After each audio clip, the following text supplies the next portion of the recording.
bonjour, bienvenue à vous sur le plateau d'Onzito sur Médien TV. C'est un plaisir de vous retrouver et surtout de vous retrouver autour de cette belle thématique. Nous sommes en plein mois de juin et juste après la fin de Ramadan, eh bien on le sait, c'est un petit peu la saison des mariages. Plus qu'une préparation à la fête, il faut préparer la vie à deux. La vie à deux qui s'annonce justement pour ces jeunes couples en devenir. On en parle avec deux spécialistes juste après en fait l'annonce du deuxième sujet, notre sujet santé, où on parlera d'hydratation. C'est très important pendant justement l'été et aussi pendant ce mois de Ramadan. Reste avec nous pour les détails, à tout de suite.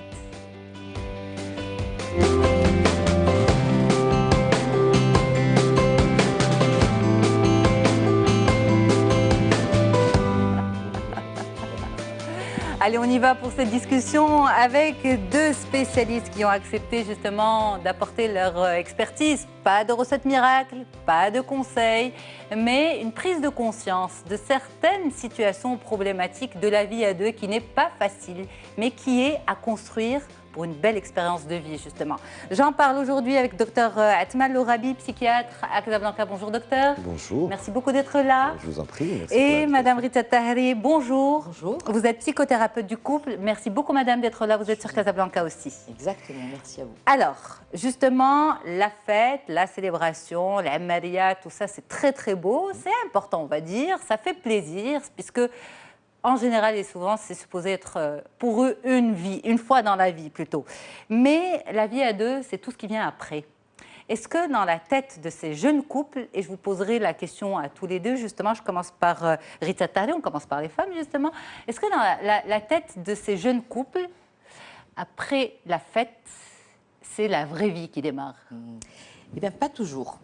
C'est comme quand on va voir au niveau des contes de fées, des romans d'amour, l'histoire se termine quand le prince charmant et la princesse se rencontrent. Se marièrent et eurent beaucoup d'enfants. Et eurent beaucoup d'enfants. Alors cette formule, elle est mignonne, mais prise au deuxième degré, ça voudrait dire qu'après la rencontre, eh bien, il y a une vraie vie de couple dans la réalité qui commence entre un homme et une femme fait de chair et d'os.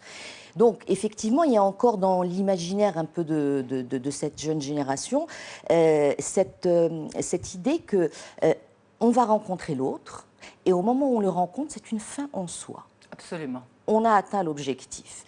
Et en plus, on se rencontre, et je crois qu'on y reviendra plus tard, on ne se rencontre pas par hasard, on se rencontre parce que l'autre entre en résonance avec nos propres blessures, nos propres manques, et on a l'impression, et on a l'espoir que cette personne va venir en face nous combler, nous réparer.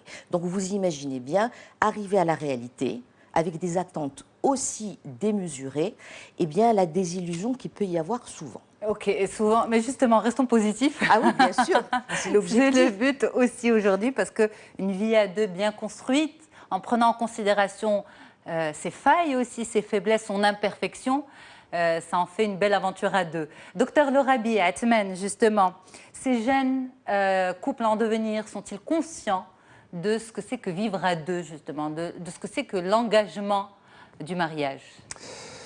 Alors, je dirais forcément non, parce que, on l'a dit, c'est une fin en soi, et puis on imagine que ça va être le début d'une période de notre vie dont on connaît un petit peu les difficultés, dont on connaîtrait comment dire, la meilleure manière de gérer, de qu'est-ce que c'est gérer une vie de couple, un domicile conjugal, etc., etc.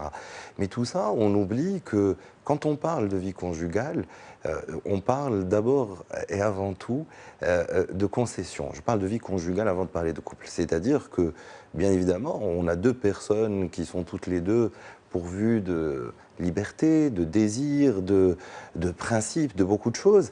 Bon, a priori, si les gens se marient, qui se sont rencontrés, qui se sont entendus avant, c'est qu'a priori, on partage les mêmes principes, etc. Mais c'est une autre affaire pour ce qui est de la gestion de la liberté quotidienne. Et c'est ainsi qu'on commence à faire des concessions et que souvent, les choses coincent malheureusement. Pourquoi est-ce que je dis que souvent les choses coincent? Parce que il faut bien savoir que nous tous, inconsciemment, on a été, ou on l'est encore, impacté par le fonctionnement du couple, le premier couple qu'on a vu, le couple de nos parents. C'est très important parce que souvent c'est quelque chose qui reste un peu en sourdine. J'en parlais, c'est inconscient, donc on n'en est pas conscient. Et quelquefois cette prise de conscience, quelquefois peut se faire de manière dramatique, hein, et quelquefois génératrice de détresse. Donc tout ça pour dire que à partir du moment où la personne se lance dans une expérience nouvelle dans sa vie. Hein, nous parlons des couples qui se marient, c'est un premier mariage, entendons-nous bien, c'est une expérience nouvelle. Donc c'est découvrir tout un monde, un nouveau monde, hein, bien sûr qui comporte des choses positives et qui nous permet bien sûr de réaliser ce qu'on a souhaité, hein, concernant le fait de fonder une famille, toutes les conceptions qu'on a du couple, de la famille, des enfants. Mais on n'a pas visualisé, on va dire, techniquement, sa démarche. Très bien, tout à fait. Mais vous avez dit un mot qui est extrêmement intéressant, c'est l'engagement. L'engagement, il faut comprendre que ce n'est pas juste un terme générique, un terme français. Vraiment, quand on parle d'engagement dans le couple, ça correspond à une série d'opérations mentales. Hein, c'est-à-dire, ça commence d'abord par l'intention de se marier, de se marier, puis le choix avec qui on va se marier, puis la décision de se marier, et tout ça, bien évidemment, dans le but donc de créer cette vie de couple, et surtout de persévérer. Et ça, c'est la deuxième partie. Persévérer là est la question. Pour la bonne tenue ou la bonne marche de ce couple. Mais et là, je soulève un premier petit bémol, entre guillemets, quand on parle d'intention, c'est juste cette séquence, l'intention, le choix et la décision. Qu'est-ce qui est suggéré là-dedans? Ce qui est suggéré, c'est que c'est vraiment ça émane de moi, en tant que personne, en tant qu'individu. C'est très important parce que du fait des pressions sociales, du fait des pressions familiales, du fait de beaucoup de choses, eh ben, on peut se retrouver... on accélère la cadence alors qu'on n'est pas forcément encore prêt. Dès le début, peut-être que l'intention y était, ou le choix de la personne n'était pas exactement... Ou alors... Mais l'un des maillons manque. Tout à fait. Et ça, quand on ne fait pas attention dès le début... eh ben, c'est générateur de souffrance et très difficilement les couples par la suite qui expérimentent, enfin qui vivent des difficultés qui viennent de ce genre de choses, donc se délitent un petit peu du fait du désengagement unilatéral ou bilatéral des... Mais je vais revenir aussi à un point que vous avez soulevé qui est très important, Dr Lorabi, c'est la persévérance. Oui. Mais cette notion de persévérance aussi crée beaucoup de problèmes dans les premières années de vie à deux, parce que on attend de l'autre qu'il continue dans le même rythme, la même manière de faire que pendant la période des fiançailles ou les premiers mois de mariage. Or, persévérer dans la vie à deux, dans la construction de la vie à deux, c'est des adaptations à ces différentes phases et non pas une continuité d'une lune de miel éternelle. Non, tout à fait. Et ça pose problème aussi. Ça pose problème parce que l'engagement, quel est le reflet réel, objectif de l'engagement? C'est le fait que la relation évolue. Quand on parle de mariage, c'est, vous savez, tous les couples qui se marient ne cohabitent pas forcément dès le début. Donc c'est à partir de quand est-ce qu'on va cohabiter? Puis quand on cohabite, à partir de quand est-ce qu'on va avoir des enfants? Peut-être comment est-ce qu'on va s'engager mutuellement? Tout ça, ce sont des engagements mutuels. Et donc, si vous voulez, parce que vous avez dit que ce n'est pas une lune de miel éternelle. Non, parce que logiquement, un couple, c'est une séquence. Son développement suit une séquence qui varie en fonction des cultures, des individus, etc. Mais il y a une séquence, c'est-à-dire que la relation, dans sa phase de début, ne peut pas être la relation après 3 ou 4 ans, etc. etc. Mais c'est ça qui pose problème aussi, qui n'est souvent pas accepté par les jeunes. Absolument. C'est que il est intéressant de concevoir la vie à deux, la relation à deux, comme un phénomène évolutif. hein, évolutif, et il est marqué, comme a dit Dr Lorabi, par plusieurs événements de la vie. Le premier enfant, l'emménagement, le déménagement, même jusqu'à la retraite, hein, pour les retraités, la découverte d'une infidélité. Tout ça, ce sont des choses qui viennent ponctuer cette évolutivité. C'est un processus. Et c'est vrai que les jeunes, au moment où, même s'ils font un choix bien raisonné de « je me pose les questions, qu'est-ce qui est important pour moi dans la relation et pourquoi ?» On va retourner voilà, sur ce point. Ils posent les critères, ils sortent leurs valeurs, 4 ou 5 valeurs qui sont voilà, très importantes pour eux. Eh bien, la vie, la force de la vie et du quotidien fait que ce qu'ils avaient prévu et planifié ne se passe pas tel quel. Encore faut-il prévoir et planifier. C'est déjà, on va dire, une belle performance Absolument. de la part de ces jeunes. Est-ce que justement, ils se posent des questions importantes? Alors, est-ce que nous nous sommes posé des questions importantes? Alors, moi, personnellement, non. Je ne me suis pas posé de questions avant de le faire, mais j'y ai réfléchi depuis. Et puis, je pense que la première chose à dire aux jeunes aujourd'hui, c'est d'abord localiser vos comportements de dépendance affective. Déjà, oui, c'est la première des choses. Oui, absolument. Et soyez attentifs à tous les schémas répétitifs dans vos relations. On donne un exemple pour visualiser ça? Oui, par exemple des jeunes qui font des rencontres ou qui se fiancent et qui sont toujours les premiers à arrêter la relation. Oui. Quand on creuse, on trouve souvent une peur de l'abandon. Donc on abandonne l'autre avant qu'il ne nous abandonne.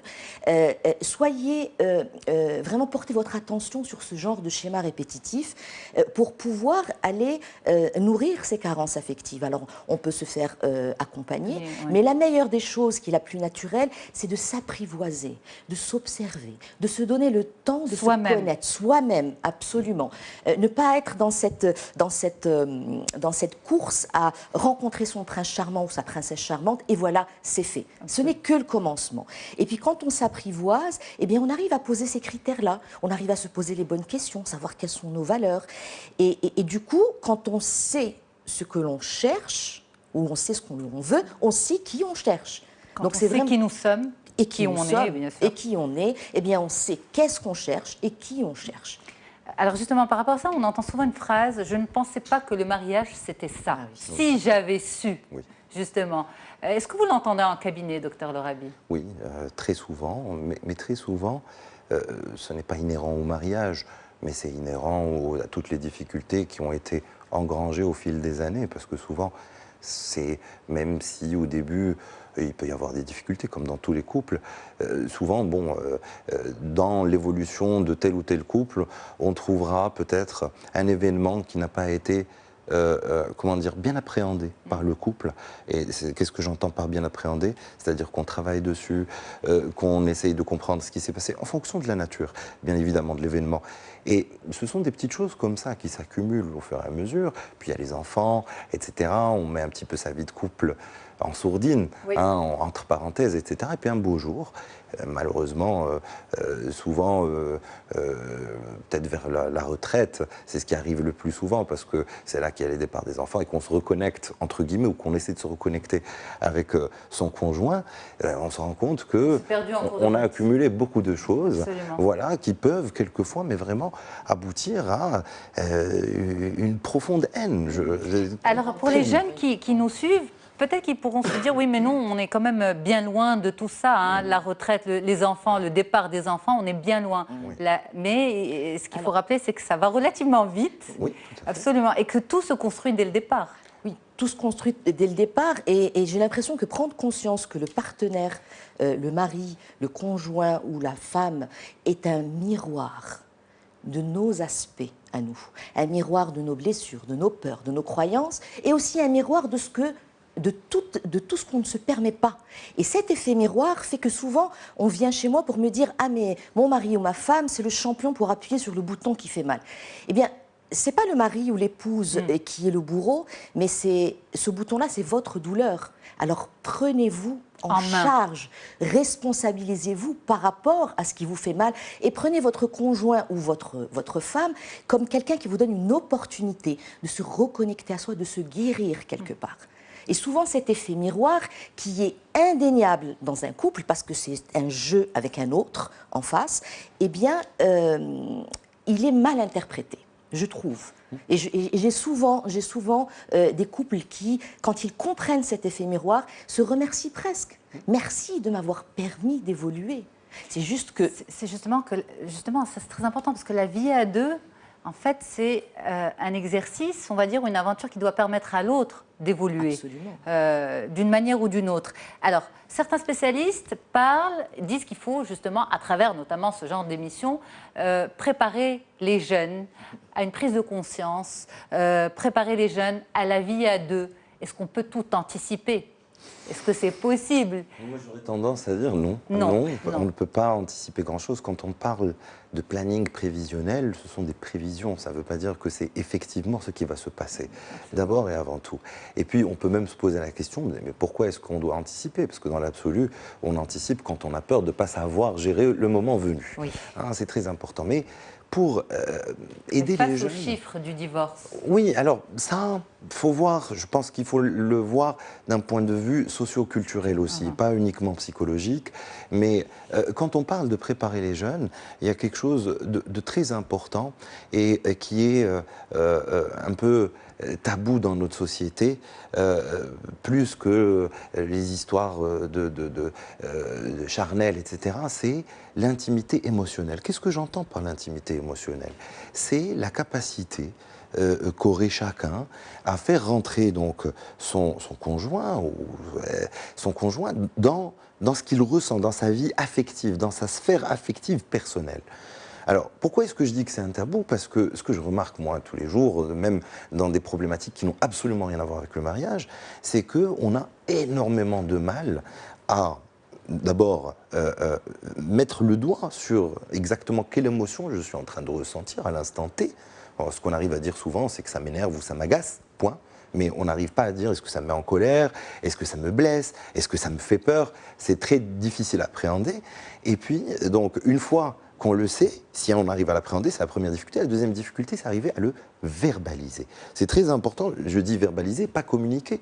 Parce que l'une des très grandes difficultés aussi, c'est une idée reçue, je pense, chez les couples, les jeunes, c'est qu'on attend de l'autre qu'il nous comprenne ou qu'il comprenne une émotion ou une position ou ce genre de choses sans rien dire. Comme si, bon, bah voilà. C'est la preuve ultime de l'amour. Voilà, on demande à ce qu'il y ait de la télépathie. Ça n'a rien à voir, ça ne prouve pas qu'il y ait de l'amour, parce que le dogme qui correspond à la réalité, c'est que devant un événement, je parlerai plutôt de comportement, vu que c'est ma spécialité, devant un comportement en particulier, eh ben, on a une multitude d'explications possibles. Donc oui, effectivement, le conjoint peut voir, par exemple, que émotionnellement, son conjoint ne va pas très fort, mais il ne pourra pas dire avec précision qu'est-ce qu'il a blessé, ou alors de quoi est-ce qu'il a réellement besoin pour pouvoir un petit peu être là et montrer qu'on est là. Parfois, ça peut. Certains couples essaient de le faire, mais peut-être maladroitement. C'est ce qu'on a appelé et c'est ce qu'on appelle la communication. Oui. Alors, quand on dit il faut communiquer dans votre couple, ça aussi, et ce mot communication pose beaucoup de problèmes. Tout à fait. Parce que souvent, je ne sais pas si je me trompe, mais d'après ce que j'ai constaté en préparant l'émission, en discutant avec différentes personnes, c'est souvent les femmes qui veulent communiquer et les hommes, entre guillemets, qui ne comprennent pas l'intérêt de cette communication qui n'en finit pas. Oui. Parce que le terme est trop générique. Quand on parle de communiquer, eh ben, si on s'assied, qu'on parle du film qu'on a regardé hier soir, bah, on va communiquer. Oui. Mais il faut qu'on communique. La fameuse phrase, il faut qu'on communique. Oui, voilà. En fait, le désir réel, et c'est pas que les femmes, je pense que on va pas aller dans des choses sexistes, je pense que... Non, pas du tout, mais de genre. Oui, tout à fait, non, bien sûr. Mais je pense que, pourquoi je disais ça? Parce qu'il y a aussi beaucoup d'hommes qui ont ce besoin, non pas de communication, mais d'expression. J'insiste, et quand je parle d'expression, vous avez bien vu, j'ai parlé de verbaliser, j'ai pas parlé de communiquer. Quand je parle d'exprimer, c'est pas dire ce qu'on pense, parce que souvent, c'est aussi ça l'erreur, c'est dire ce qu'on ressent. Et ça rejoint ce dont je parlais concernant l'intimité émotionnelle, c'est-à-dire le fait de pouvoir dire ce que je ressens du fait du comportement de mon conjoint. Mais attention, ça nécessite que le conjoint en face soit deux choses. Réceptif, bien évidemment, et deuxième chose, et non la moindre, c'est sans jugement. C'est très important. Mais ça n'entre pas un petit peu on va dire, en interférence avec cette histoire de dépendance affective, dans la mesure où, justement, ouvrir à l'autre sa sphère affective, Oui. mais à quelle limite? Est-ce que c'est à moi justement de me canaliser? Est-ce que l'autre a les compétences de le faire? Voilà, c'est cette histoire aussi de dépendance affective et de sphère affective qui peut un peu embrouiller les gens. Oui, il y a une question de réglage, c'est-à-dire qu'il ne faut pas qu'un des deux partenaires soit toujours celui qui se plie, qui va faire en sorte de ne pas appuyer sur la blessure de l'autre, mais accepter l'autre tel qu'il est, mais pas inconditionnellement. C'est-à-dire que de temps en temps, comme a dit docteur, il est intéressant d'abord comprendre qu'est-ce qui nous a fait mal, qu'est-ce qui nous dérange, pour pouvoir le verbaliser au conjoint. Et une des règles les plus importantes, c'est de ne pas toucher à la valeur du conjoint avec des phrases que j'appelle klaxons, mais plutôt le comportement. Vraiment porter une doléance, la poser par rapport au comportement du conjoint et sans toucher sa valeur. De tu es pareil, j'aime pas comme tu es, etc. Ça sont Mais comment verbaliser, comment énoncer justement? Ça c'est important. Alors, ça c'est du terrain, on va dire, du concret. En passant par les émotions. Parce que quand on exprime ses propres émotions, on est centré sur soi, sur ce qui nous fait mal. Et quand on respecte les règles de la communication non violente, eh bien, le message passe sans qu'on blesse l'autre. Je me sens comme ça, oui, suite à ton comportement. Absolument. Oui. Donc il y a le tu. Oui, mais en fait, c'est je me sens comme ça. En fait, je donne juste, enfin, je précise un peu, c'est dire, en fait, plutôt que de dire, oh, tu n'as pas fait attention à moi, plutôt dire, je me suis senti blessé parce que j'ai eu l'impression que tu n'as pas fait attention à moi. Je me suis senti blessé. Il faut toujours parler à la première personne singulier. Si on parle d'émotions, je parle de mes émotions, parce que souvent, on tombe dans les erreurs de oui, ça ne se fait pas. On parle de manière impersonnelle, oui, ça se fait pas, machin. On tombe aussi dans les comparaisons et un tel, machin, pourquoi il n'est pas comme ça avec son épouse, etc., etc. Et puis surtout, ce qui blesse le plus, et ça a été dit par Madame Tahri, c'est le fait de ne pas toucher à la valeur de la personne. Hein, qu'est-ce que ça veut dire ne pas toucher à la valeur de la personne? Ne pas juger, justement, parce que c'est le jugement. Hein. Par exemple, quand on dit à quelqu'un oui, ce que tu as fait, ben, je me suis senti blessé, tu es vraiment égoïste, par exemple. C'était la phrase de... Enfin, tu es vraiment égoïste, c'est la chose de trop. Ouais. C'est vraiment ça. Hein, donc, il faut arriver à verbaliser ses émotions. Calmement, c'est très important. La forme est super importante. Hein, il y a une grande différence selon qu'on dise calmement que telle chose m'a blessé ou qu'on le hurle. Absolument. Parce que le contenu du message se dilue à ce moment-là, parce qu'il y a de l'agressivité, etc. Et après, c'est l'escalade. Et puis, bon, ça aboutit à la dispute. Et souvent, on n'a pas réglé le noyau. Alors, pourquoi on dit, et pourquoi justement ça se passe comme ça, on dit qu'il y a beaucoup d'affection, beaucoup de bienveillance, et je sais que ce terme est très important pour vous les spécialistes, pourquoi il y a beaucoup de bienveillance au début, entre ces deux personnes, et puis au bout d'un moment, on perd cette bienveillance.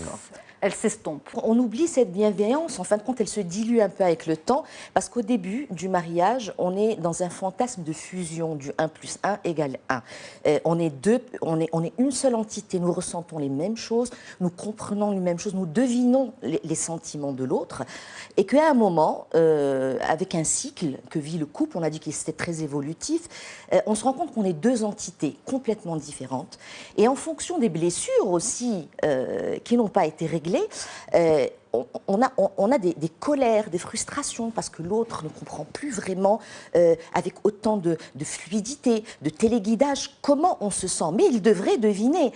Et là, la bienveillance... Mais il devrait deviner, c'est l'injonction, justement. Mais cette croyance, cette énorme croyance qu'on va être la même entité jusqu'à la fin des temps. Et donc, il y a une forme de frustration, de colère, de sentiment de solitude, parce que l'autre change. Et la bienveillance se dilue. Parce que quand il y a de la colère, eh ben, il y a du jugement et il n'y a pas de bienveillance. Alors, en tout cas, là, ce qu'on est un petit peu en train de faire, c'est de donner un gros plan de la trajectoire de la vie à deux, qui va permettre à ces jeunes, non pas de ne pas idéaliser la vie à deux, c'est bien de vivre étape par étape les différentes phases de la vie conjugale, mais de se dire que quand ça va pas bien, eh bien, que c'est presque normal. C'est une réadaptation à faire et c'est des changements à mettre en place. On va reprendre la discussion juste après une courte pause et on va parler aussi d'hydratation, c'est important pour l'organisme. Restez avec nous sur Média TV dans On se dit tout. À tout de suite. Allez, de retour pour cette belle discussion avec vous sur le plateau d'On se dit tout et avec deux spécialistes. Madame Rita Tahri, psychothérapeute du couple et docteur Atmal Lorabi, psychiatre. Merci beaucoup d'être avec nous dans On se dit tout. On se dit tout sur la vie à deux. Justement, l'été, souvent, c'est la saison des mariages. Et la vie à deux, ce n'est pas juste une célébration, une fête, c'est un engagement. Alors justement, docteur Lorabi, est-ce que l'engagement est devenu compliqué aujourd'hui? Alors, l'engagement, on l'a défini tout à l'heure, l'engagement a toujours été compliqué, pour la simple et bonne raison que, bien évidemment, toujours été compliqué, toujours. Pourquoi? Et je vais vous l'expliquer. C'est que, alors, au-delà du risque qu'on prend, du fait à accepter, par exemple, d'avoir un enfant, puis le deuxième, puis le troisième, les différentes étapes qui émaillent l'évolution ou la vie de ce couple, bien sûr, ceci renforce un sentiment d'interdépendance. Et d'ailleurs, c'est ça qui pose souci dans les couples, c'est quand l'engagement n'est pas symétrique. On parle de discordance d'engagement, c'est-à-dire qu'il y a quelqu'un, un des deux conjoints, qui est beaucoup plus engagé dans la relation que le deuxième. Donc, même dans le meilleur des cas où on a un engagement similaire des deux côtés. Engagement moral ou moral, physique, émotionnel, financier. On parle de tout ça quand on parle d'engagement. Et ça, en fait, ça crée une interdépendance. Et pourquoi est-ce que je vous ai dit que ça a toujours été compliqué? Parce que la personne, elle est consciente que plus elle s'engage, plus elle a à perdre si jamais il y a une rupture. On peut donner un exemple? Par exemple, si on est dans le couple, on a 4 ou 5 enfants, un crédit sur la maison principale, etc., plus des engagements moraux, professionnels, peut-être je travaille avec la belle famille ou des choses comme ça, au-delà de la vie juste du couple intime, etc., eh ben, j'y penserai à 2 fois avant de penser à la rupture ou à une séparation, avant de le faire. Parce que je suis conscient des risques, des pertes que je vais avoir. Je ne vais plus voir mes enfants, les répercussions financières, etc. etc. Donc, à partir de là, si vous voulez, l'engagement, c'est toujours quelque chose qui fait peur aux gens. C'est ce qui fait que le couple avance, c'est ce qui fait que le couple mûrit, grandit, évolue. C'est important. Mais en même temps, c'est ce qui fait que le sentiment de vulnérabilité chez chacun des deux conjoints, lui aussi, va en augmentant, parce que l'engagement aboutit vraiment à... Mais justement, pour vous, c'est mauvais qu'il y ait ce sentiment de vulnérabilité? C'est un moteur? C'est naturel. C'est naturel. C'est naturel. On est conscient des enjeux, on est dans une situation, c'est naturel, mais encore faut-il arriver à dépasser ce sentiment de vulnérabilité qu'on ressent de manière propre. Là, on va parler d'optimisme, on va parler de confiance, on va parler de beaucoup de choses. Et pourquoi est-ce que je parle de l'engagement? Parce que vous allez me dire, bon, s'il y a cette interdépendance et cette vulnérabilité ressentie, alors à quoi ça sert de s'engager? La réponse est évidente concernant pour fonder un couple, etc. Mais bien souvent, quand le couple passe par... Je n'aurais pas posé la question parce que, on va dire, dans le sens où c'est naturel de passer par ce processus de construction. Oui. Ce sentiment de vulnérabilité est quasi normal. Tout à fait. Mais en fait, l'engagement, il trouve son utilité quand les autres sphères relationnelles du couple périclitent un tout petit peu de manière passagère, le plus souvent. Les autres sphères, on va parler donc de l'intimité émotionnelle dont j'ai parlé tout à l'heure, et puis la passion sexuelle, donc c'est tout l'aspect charnel après le mariage, etc. Donc, si vous voulez, cet engagement, bien qu'il nous mette en situation de vulnérabilité qu'on ressent, eh ben c'est paradoxalement quelque part ce qui permet au couple de tenir bon quand il y a des crises. De faire des concessions. Voilà, de faire des concessions quand il y a la maladie, quand il y a beaucoup de choses. C'est vraiment, quelquefois, le ciment qui permet de tenir les choses. Vous êtes d'accord, Rita? Oui, je suis d'accord. On arrive à toucher notre puissance en tant que couple que dans la vulnérabilité, j'y crois vraiment. Parce que cette vulnérabilité nous fait vraiment reprendre conscience du lien de confiance qu'il y a entre nous. Et je trouve que c'est un véritable thermomètre, de se sentir vulnérable, de se poser la question de la confiance qu'on a envers ce conjoint par rapport à l'engagement et d'avancer. Ça, c'est très important parce que ça va rassurer tous ces jeunes qui nous suivent, que ce soit en fait ceux qui vont démarrer leur vie conjugale ou ceux qui sont aussi dans le début de la vie à deux et qui se retrouvent parfois face à des situations d'incompréhension où il y a ces petites perturbations qui vont venir gêner cette fusion. Absolument. Qui commence un petit peu peut-être à s'effriter, eh bien, c'est normal, il ne faut pas en avoir peur. C'est le cheminement de la vie à deux. Ce cheminement de la vie à deux, parfois, on dit qu'il se base aussi sur des cycles.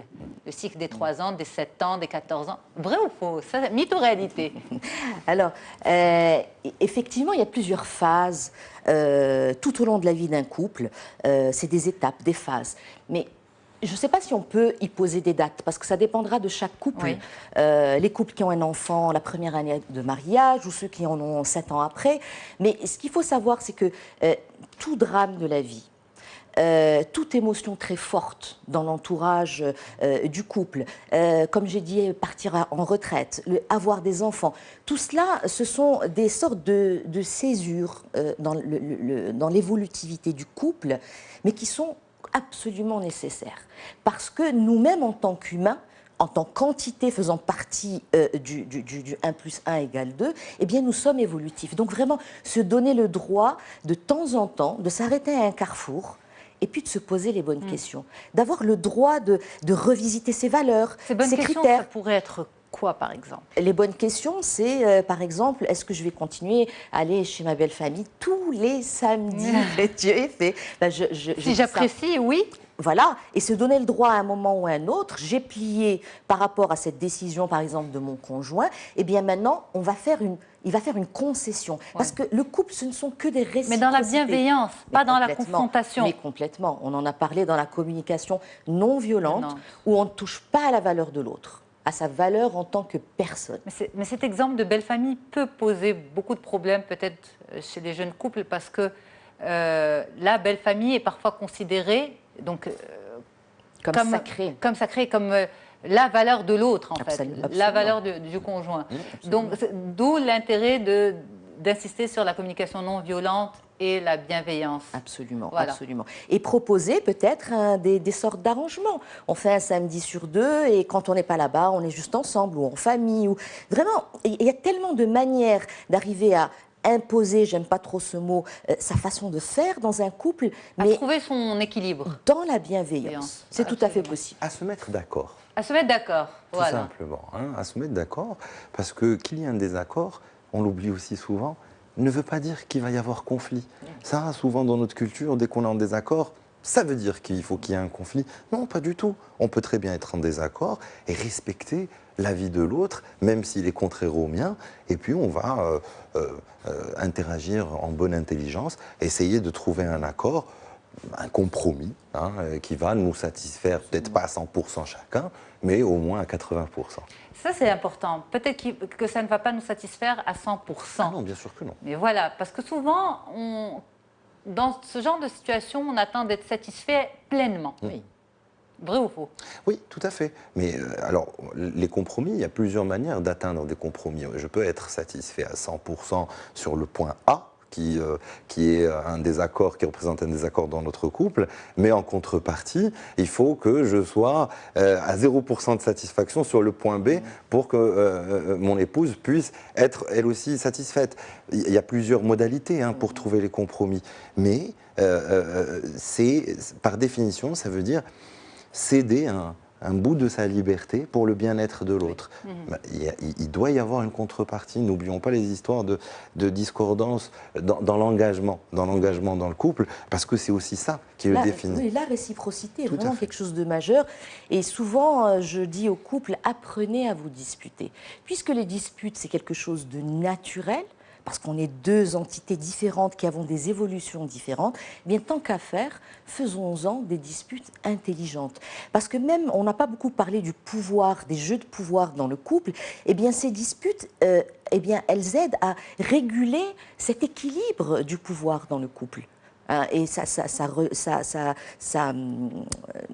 l'engagement, ça ramène une nouvelle fois vers l'engagement. Ça le rappelle. Mais oui, ça leur rappelle qu'ils sont engagés. Donc tout ce qui est combat de pouvoir n'est pas compatible avec la notion d'engagement. Absolument. Donc apprenez à vous disputer. Ça peut paraître... Dans le respect. Dans le respect. Dans le respect, dans le calme, dans la non-agressivité. Voilà. C'est très important. Quand on parle de disputer, ça pourrait être, voilà, une discussion où on est en désaccord. Mais point, ça ne veut pas dire forcément que ce soit violent. Tout à fait, tout à fait. Tout à fait. Alors ce jeu de pouvoir, c'est aussi peut-être l'une des erreurs des couples pendant leur début, leurs premières années de vie à deux. D'ailleurs, après, on entend en fait chez les couples, on va dire plus anciens, qui disent oui, au début, on se disputait souvent, et puis on a fini par se calmer. C'est parce qu'il y avait ce jeu de pouvoir. Alors oui, il y avait ce jeu de pouvoir, mais il y avait à la base, le fondement, c'est cette illusion que l'autre va changer à mon contact. Je peux changer l'autre, j'ai le pouvoir de changer l'autre. Et c'est une illusion qui est à la base de beaucoup de clashs dans les mariages. Personne ne change au contact de l'autre. C'est un choix qui vient de l'intérieur. Donc, à un moment, eh bien, ces conjoints-là se rendent compte que utiliser le pouvoir pour changer l'autre parce qu'ils pensent que c'est possible ne sert à rien.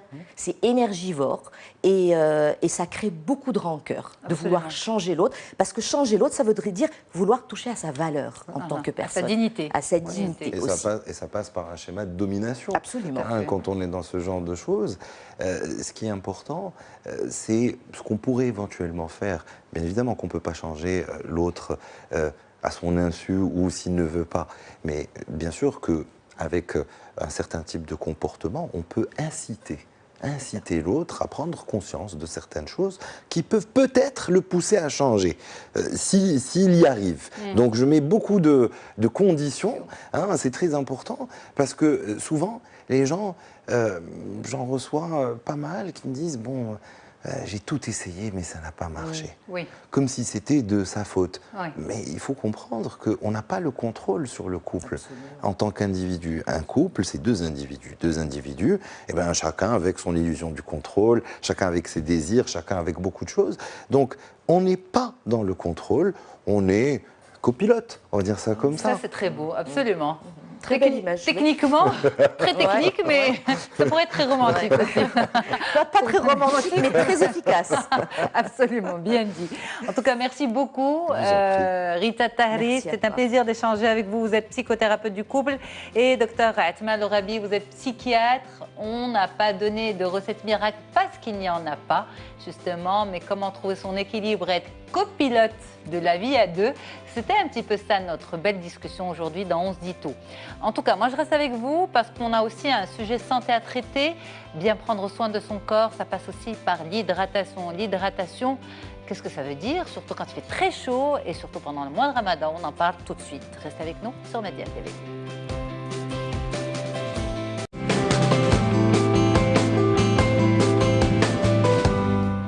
Donc là, je suis avec le docteur Atman Amziane, médecin de famille, pour faire le point sur l'hydratation. Docteur Amziane, bonjour. Bonjour, Esme. Merci beaucoup d'être avec nous. De rien, c'est un plaisir de vous recevoir. Alors, docteur Amziane, l'hydratation, c'est quoi exactement? Alors, l'hydratation, c'est le fait de boire de l'eau. Okay. Donc, l'eau peut provenir soit de légumes et de fruits au cours d'une alimentation diversifiée et variée, soit de l'eau en elle-même. Donc il y a plusieurs eaux, comme vous le savez, eau minérale, eau plate, mais toutes les eaux se valent. La seule différence, c'est les teneurs en ions, calcium, magnésium, bicarbonate. Bon, l'hydratation, c'est un procédé par lequel le corps humain, ou toute vie, rattrape ce qu'elle a perdu en eau, à travers les urines, la transpiration, la respiration. Donc l'hydratation est un moment important de la vie de chacun. Alors justement, quand on parle d'hydratation, on pense uniquement à la consommation des liquides et surtout de l'eau. Mais vous l'avez dit, on peut s'hydrater à travers l'alimentation, à travers les légumes et les fruits. Est-ce que c'est une part d'hydratation qui est importante? Oui, alors ça constitue, l'hydratation, comme je viens de le dire, peut provenir soit de légumes ou de fruits qui sont non riches. On peut donner l'exemple du melon, de la tomate et de l'eau en elle-même. Donc 90% des apports en hydratation proviennent de l'eau, 10% d'autres alimentations. D'accord. Mais il n'est pas suffisant. Ce n'est pas suffisant de s'hydrater qu'à travers les légumes ou fruits. Donc l'eau en elle-même reste le facteur le plus important pour une bonne hydratation. Justement, alors, puisque l'eau reste finalement la source la plus importante d'hydratation, les fameux 2 litres par jour, est-ce qu'il faut absolument respecter ces 2 litres? Est-ce que c'est un mythe? Est-ce que c'est une réalité? Est-ce que ça a toute son importance? Est-ce que tous les organismes sont capables? Est-ce qu'on peut tous boire 2 litres par jour? Alors, l'autorité européenne, la seule étude qui a été menée en 2010, l'autorité sanitaire européenne a fait une étude pour essayer de donner à chacun les besoins recommandés en matière d'eau. Comme vous le savez, l'eau varie en fonction de l'âge, en fonction de l'activité, en fonction de l'état pathologique. Y a-t-il une maladie ou pas? La quantité. La quantité. Alors, je vais vous dire, un nourrisson entre 0 et 6 mois peut prendre jusqu'à 680 millilitres par jour. Par contre, un adulte a l'obligation de boire 1,5 litre jusqu'à 2 litres par jour. Mais voilà, vous parlez d'obligation. Donc c'est une obligation? Non, en tant que médecin, ce n'est pas un luxe. Il faut le crier assez fort, il faut boire de l'eau pour éviter pas mal de problèmes pathologiques. Revenons, il faut rappeler qu'il n'y a aucune vie qui ne peut se réaliser biologique sans cet élément important qui est l'eau. D'ailleurs, on peut parler de planète habitable par l'homme que s'il y a une composante d'eau. Donc, d'où l'importance de cet élément. Donc, vous dites que ce n'est pas un luxe. Quand moi, je vous pose la question, 1,5 litre à 2 litres par jour d'eau, est-ce que c'est aussi important que cela? Vous me dites, non seulement c'est important, mais c'est primordial. C'est conseillé, c'est primordial. C'est le premier traitement qu'on devrait avoir avant de penser aux médicaments. Il faut savoir que nous perdons 1,5 litre à 2 litres par jour d'eau à travers la transpiration, la respiration et les urines. Donc il faut compenser cette perte. Cette perte ne peut prévenir, le corps humain n'arrive pas à lui-même à synthétiser de l'eau. À synthétiser de l'eau, donc automatiquement, il n'a que les apports extérieurs. Oui, absolument. Donc c'est important parce qu'il y a des pathologies qui sont liées à cette mauvaise gestion de l'hydratation. Quand on appelle déshydratation, si on arrive à être déshydraté ne serait-ce que 2%, on est dans des hallucinations, on commence à avoir des troubles neurologiques. Supérieurs à 10%, c'est létal. Létal veut dire on peut décéder par déshydratation. D'accord. Alors, justement, allons sur le positif. Quels sont les effets d'une bonne hydratation sur l'organisme, docteur Amziane? L'eau, son rôle. L'eau, son rôle, ça permet d'éliminer tout ce qui est toxique à travers les urines et les fessées. Deuxième truc, ça permet la thermorégulation, c'est-à-dire quand on a chaud, ça permet d'hydrater un peu le corps pour maintenir l'homéostasie, c'est-à-dire une température à 37, 36,5, 37. Donc, l'eau aussi a un rôle de transmetteur d'énergie électrique, c'est-à-dire le cerveau, quand il veut contacter un organe qui est cible, un muscle, il est obligé d'avoir l'eau comme composant, un transporteur de l'influx nerveux. D'accord. Et quatrièmement, l'eau joue un rôle important aussi entre les cellules, ça permet de communiquer. C'est-à-dire 70% de notre poids est constitué d'eau, d'où l'importance, c'est un vecteur, c'est celui qui permet la vie en premier lieu. D'accord, donc on va dire qu'il n'y a pas plus motivant comme information que cela en termes de consommation d'eau. Oui, alors il est important, je vous ai dit 2%, si on arrive à se déshydrater ne serait-ce que de 2%, on risque des hallucinations, c'est-à-dire un problème cérébral, des problèmes rénaux, 10%. Si on n'arrive pas à remplacer les 10% qu'on est en train de perdre... Et ça peut arriver sous quelles conditions? Dans quelles circonstances? Alors, ces 2% par exemple? Alors, il y a des apports exceptionnels à des situations exceptionnelles. On va parler, on ne va pas être dans le pathologique, on va parler des gens qui font du sport. D'accord. Il faudrait s'hydrater. Et surtout, ne pas attendre cette sensation de soif pour aller s'hydrater. Parce que quand le cerveau envoie ce signal de soif, c'est déjà trop tard. Donc, je conseille aux gens de s'hydrater, petite dose, tout au long de la journée. Donc, ne pas attendre jusqu'à ce que l'organisme oblige le corps à s'hydrater à travers un centre de soif qui se trouve au niveau du cerveau notamment. D'accord. Alors, justement, docteur Hamziane, là, nous sommes en plein mois de Ramadan. L'hydratation est importante, vous l'avez dit. Comment bien s'hydrater en peu de temps? Parce que nous n'avons que la nuit, et les nuits, on le sait, sont courtes. Je préfère, alors en matière d'hydratation, certes la quantité est très importante, mais aussi l'efficacité. C'est-à-dire, faut savoir qu'on peut s'hydrater à travers les légumes, les soupes, les fruits. Donc je conseille aux gens, puisqu'ils ne peuvent pas boire les 2 litres en peu de temps, de prendre des soupes à base de légumes, des salades de fruits, essayer de boire pas en grande quantité parce qu'il y a un effet qui va stopper cette soif et automatiquement on n'arrivera pas aux besoins dont on a besoin.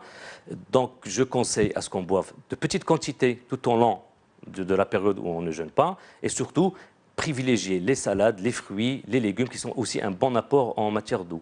D'accord, absolument. Donc, essayer de compenser en fait entre l'apport hydrique et l'apport alimentaire qui permet une hydratation. Comme vous venez de le dire, chaque jour, nous perdons 2 litres. Il est impératif de remplacer ces 2 litres. Alors que la source soit de l'eau en elle-même ou à travers des légumes et des fruits, le bilan doit être que nous perdons 2 litres, nous parvenons à les compenser par 2 litres de l'extérieur. D'accord. Est-ce qu'on peut parler aussi de personnes, on va dire, fragiles, les enfants notamment, l'importance de l'hydratation chez les enfants? Alors, il y a une étude qui a été menée qui a montré qu'il y a eu des échecs scolaires, des troubles cognitifs, c'est des troubles de l'humeur chez l'enfant, l'adolescent, le préadolescent, qui sont dus à une mauvaise hydratation. Comme je viens de vous le dire, le cerveau est constitué de 80% d'eau et que l'eau, c'est ce médiateur qui permet au cerveau de communiquer avec les autres organes. Donc, une déshydratation peut mener, comme je l'ai dit tout à l'heure, des hallucinations, des troubles de comportement. Donc, vous pouvez avoir un enfant qui fait un échec scolaire pour la simple raison qu'il ne boit pas assez. Voilà. Ça se répercute sur... cette répercussion, notamment chez l'enfant. Chez le nourrisson et le nouveau-né, les besoins sont apportés bien sûr par le lait et le lait maternel et j'en profite pour aussi promouvoir la lactation. D'ailleurs on est en train de la promouvoir au niveau de la santé publique.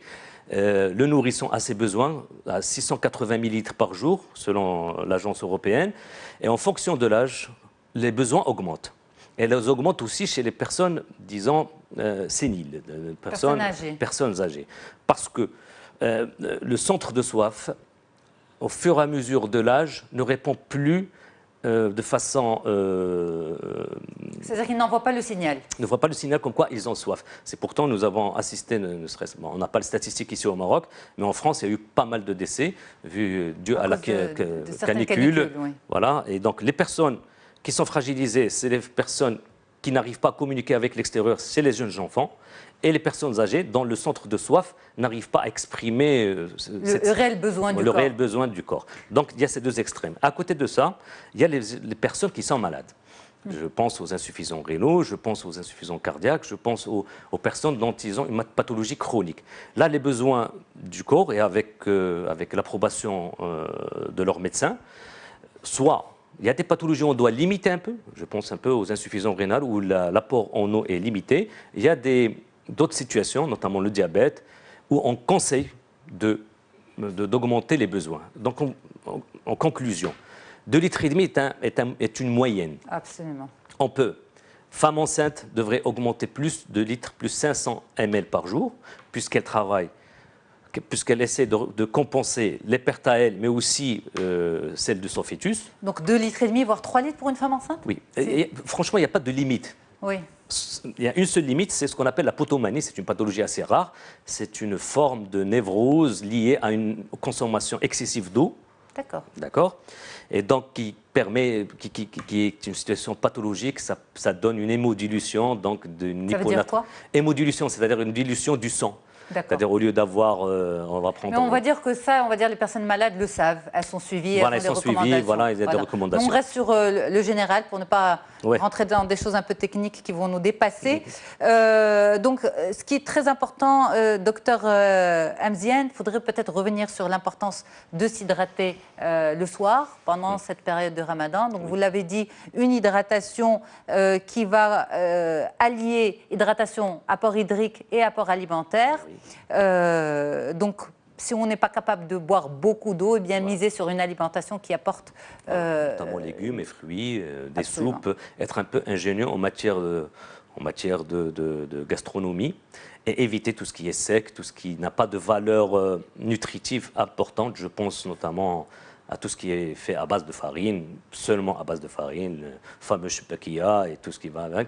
L'apport bénéfique est limité par rapport à une bonne soupe de légumes, soupe de poisson, des jus de fruits, des salades de fruits, qui peuvent en même temps apporter une satiété sur le plan fin, mais aussi compenser les pertes hydriques qu'on a pu avoir le matin. Et puis apporter beaucoup de vitamines et de minéraux nécessaires. Voilà. Pour une journée, parce que là, c'est Ramadan, mais nous ne sommes pas en vacances, on travaille, les jeunes ont leurs examens, les lycéens, les collégiens vont toujours en classe, et voilà, donc il faut être pleinement présent. Voilà. Le sommeil aussi. C'est très important. On en a parlé dans l'émission. Dernier conseil peut-être, des conseils à emporter pour l'été en général? Alors, pour l'été, je l'ai dit tout à l'heure, il ne faut pas attendre jusqu'à ce qu'on ait soif pour pouvoir boire. Ça, c'est le premier message à transmettre. Deuxième message, faire attention aux âges extrêmes, c'est-à-dire les petits-enfants et les personnes âgées. Activité physique et notamment le sport, il faut augmenter les besoins. Les grossesses et les allaitements, il faut augmenter les apports en eau. Et l'eau ne peut jamais faire de mal. Donc, on va dire buvez au maximum. C'est le mot de la fin. C'est le mot de la fin. Merci, docteur Adnan Amziane. Vous êtes médecin de famille à Rabat et c'était un plaisir d'échanger avec vous sur l'importance de l'hydratation, justement. Quant à moi, eh bien, je vous retrouve très très vite sur Médien TV, mais aussi sur les ondes de la radio du Grand Maghreb. Très bonne suite des programmes, très bonne journée à vous et merci à l'équipe qui m'a accompagnée. À bientôt. Au revoir.